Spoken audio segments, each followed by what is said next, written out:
بسم الله الرحمن الرحيم. اللهم صل على سيدنا ومولانا محمد أفضل صلواتك بعدد معلوماتك وبارك وسلم وصل عليه. بسم الله الرحمن الرحیم. عزیز طلباء کرام، مختارات من ادب العرب سے بحمد اللہ تعالی آج ہمارا 45واں سبق ہے اور اخلاق المؤمن مضمون کا آج دوسرا اور آخری حصہ آپ حضرات کے خدمت میں پیش ہوا چاہتا ہے. تو بڑھتے ہیں اپنے سبق کی طرف، اگلے سلائیڈ کی طرف. المؤمن فی الصلاۃ خاشع، مومن نماز میں ڈرنے والا ہوتا ہے. وإلی الرکوع مسارع، رکوع میں جانے کے لیے سبقت کرتا ہے، یعنی نمازوں میں سبقت کرنے والا ہوتا ہے. قولہ شفاء، اس کا قول شفا ہے. وصبرہ تقن، اور اس کا صبر پرہیز کرنا ہے. وسکوتہ فکرۃ، اس کا خاموش ہونا غور و فکر کرنا ہے.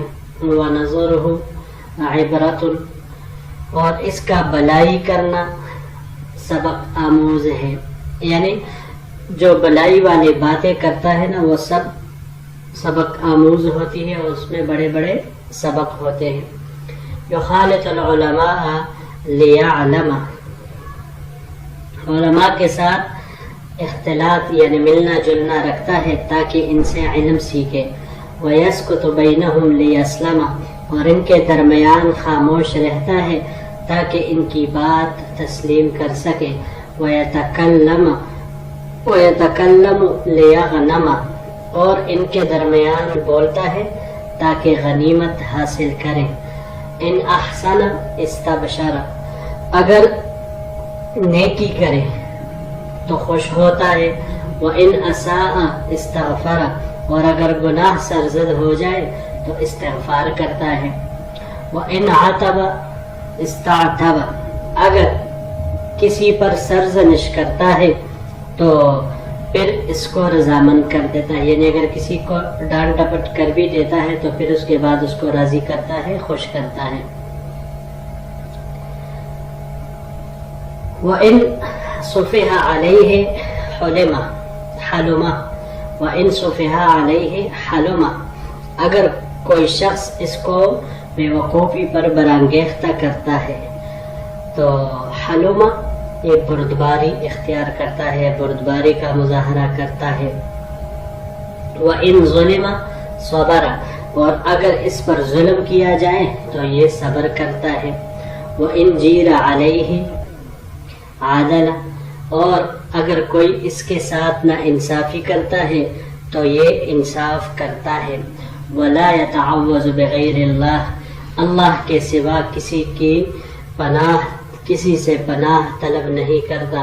وَلَا يَسْتَعِينُ إِلَّا بِاللَّهِ، اور اللہ کے سوا کسی سے مدد کا مطالبہ نہیں کرتا یا کسی سے مدد کا خواہاں نہیں ہوتا. وَقُورٌ فِي الْمَلَئِ،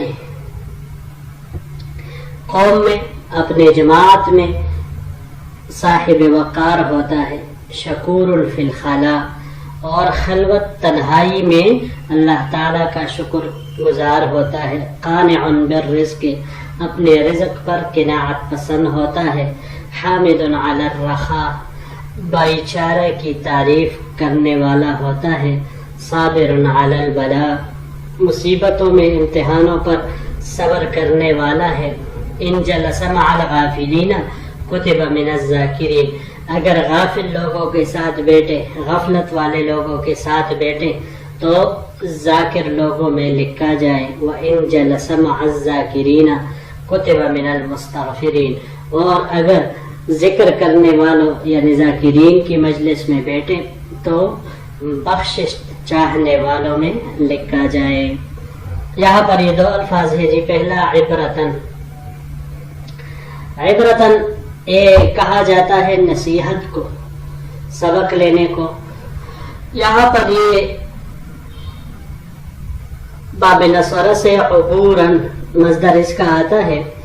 عبوراً طے کرنے کے معنی میں آتا ہے. اور اگر اس کو ہم باب سمع سے لے سمع عبرن تو اس کا معنی پھر یہاں پر باب سمع سے استعمال ہوا ہے عبرت حاصل کرنے کے معنی میں یہ آتا ہے.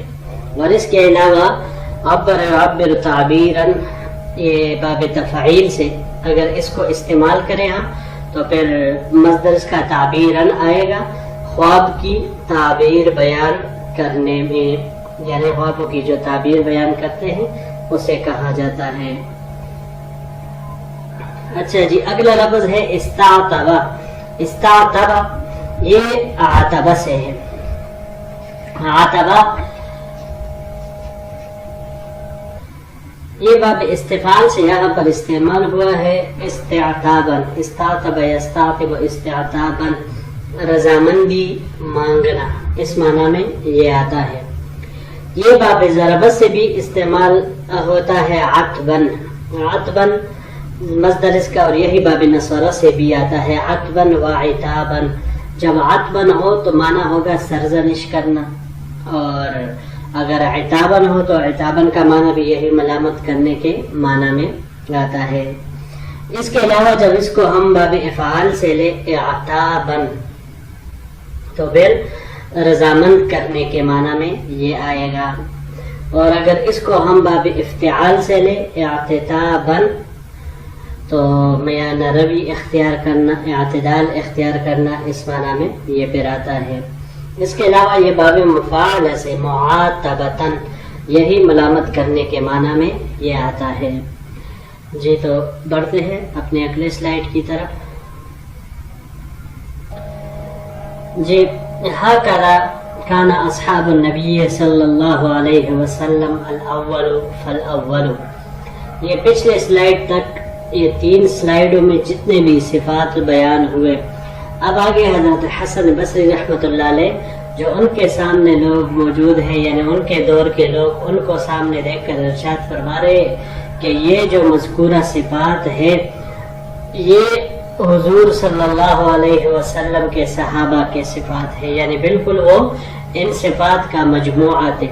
یہ صفات ان میں کما حقہ پائے جاتے تھے. ہکذا کان اصحاب النبی صلی اللہ علیہ وسلم الاول فالاول یعنی آپ صلی اللہ علیہ وسلم کے صحابہ کی کیفیت بالکل اسی طرح تھی. الاول فالاول جو پہلے تھے وہ پہلے تھے. یہاں حتی لحقوا باللہ عز وجل یہاں تک کہ وہ اسی حالت میں انہی صفات کے اوپر اللہ تعالی کے ساتھ جا ملے. وَهَكَذَا كَانَ الْمُسْلِمُونَ مِنْ سَلَفِكُمْ الصَّالِحِ اور اسی طرح ہی تمہارے سلف الصالحین بزرگ رحمہم اللہ بزرگان دین رحمہم اللہ ان کی کیفیت وہ حالت تھی یعنی صحابہ کرام کے بعد جو تابعین تھے تو ان کی بھی یہی حالت تھی اور ان کے بھی یہی سارے صفات تھے. وَإِنَّمَا غَيَّرَ بِكُمْ لما غیرتم اور یہ جو تمہاری حالت کی تبدیلی تمہارے ساتھ ہوئی ہے اس وجہ سے ہوئی ہے کہ تم تبدیل ہوئے ہو یعنی تم خود تبدیل ہو گئے ہو تو اس وجہ سے اللہ تعالیٰ نے تمہاری حالت وہ تبدیل کر دی ہے.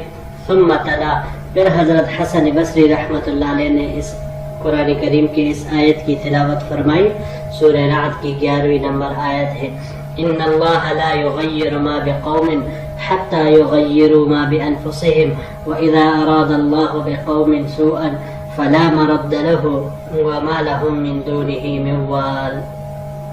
ان اللہ لا یغیر ما بقوم بے شک اللہ تعالی کسی قوم کی حالت کو تبدیل نہیں کرتے حتی یغیروا ما بانفسہم یہاں تک جب تک کہ وہ لوگ خود اپنی حالت نہیں بدل دیتے.